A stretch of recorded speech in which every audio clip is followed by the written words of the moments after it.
ಆ ಫಲಿತಾಂಶದಲ್ಲಿ ಪುನಾವಣಾ ಚೋರ ಪೂರ್ವವಾಗಿ ಏನು ಸಮೀಕ್ಷೆ ಮಾಡಿದ್ದಾರೆ ಆ ಸಮೀಕ್ಷೆಯ ಪ್ರಕಟಣೆ ಸತ್ಯ ಆಗುತ್ತೆ ಅಂತ ನಾನು ಅಂದ್ಕೊಂಡಿದ್ದೀನಿ. ಈಗ ತಮ್ಮ ಒಂದು ಸ್ಥಾನ ತೆರವಾಗುತ್ತೆ, ಆ ಸ್ಥಾನಕ್ಕೆ ಒಂದಷ್ಟು ಜನ ಆಯ್ಕೆ ಆಗ್ತಾರೆ. ಸಿ ಟಿ ರವಿ ಅವ್ರನ್ನು ಕೂಡ ಈಗ ಇವತ್ತು ನಾಮಪತ್ರ ಸಲ್ಲಿಸಿದ್ದಾರೆ. ಸಿ ಟಿ ರವಿ ಅವರು ಏನೋ ವಿಪಕ್ಷ ನಾಯಕರು ಆಗ್ಬೋದಾ, ತಮ್ಮ ಸ್ಥಾನ ತುಂಬಬಹುದಾ ಅಂತ ಗೊತ್ತಿಲ್ಲ. ಪಾರ್ಟಿ ಅಂತಿಮ ತೀರ್ಮಾನವನ್ನು ಮಾಡುತ್ತೆ. ಸಿ ಟಿ ರವಿಯವರು ಸೇರಿದಂತೆ ಅನೇಕರು ಅರ್ಹರಿದ್ದಾರೆ ಇಲ್ಲಿ.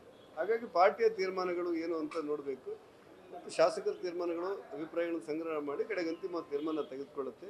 ಯಾವುದಕ್ಕೂ ನಾಳೆ ಲೆಕ್ಕ ಆದ ನಂತರ ಕೂತು ಮಾತಾಡೋಣ. ನಾಗೇಂದ್ರ ಅವರು ವಿಚಾರವಾಗಿ ರಾಜೀನಾಮೆ ಕೊಡಬೇಕು ಅಂತ ಆದರೆ ಇದುವರೆಗೂ ಅವರು ಅದೇ ರೀತಿ ತೀರ್ಮಾನ ತಗೊಂಡಿಲ್ಲ, ಆಲೋಚನೆಯೂ ಇದ್ದಂಗಿಲ್ಲ. ಬಹುತೇಕ ನನಗನ್ಸುತ್ತೆ ನಾಗೇಂದ್ರ ಅವರ ರಾಜೀನಾಮೆ ತಗೊಳ್ಳುವಂಥ ಶಕ್ತಿ ಸಿದ್ದರಾಮಯ್ಯನಿಗೆ ಉಳ್ಕೊಂಡಿದೆ ಅಂತ ನನಗನ್ಸಿಲ್ಲ.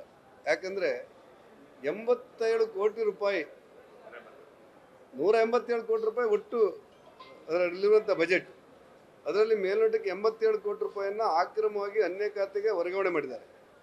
ಆ ವರ್ಗಾವಣೆ ಮಾಡಿರೋದು ಕೂಡ ಬೇರೆ ಬೇರೆ ಕಂಪನಿಗಳಿಗಾದ್ರಿಂದ ಆ ಕಂಪನಿಗಳಿಂದ ಡ್ರಾ ಮಾಡಿ ತೆಲಂಗಾಣ ಅಥವಾ ಆಂಧ್ರ ಪ್ರದೇಶ ಚುನಾವಣೆಗೆ ಹೋಗಿದೆ ಅನ್ನುವಂಥ ಗುರುತರವಾದಂಥ ಆರೋಪಗಳಿದೆ.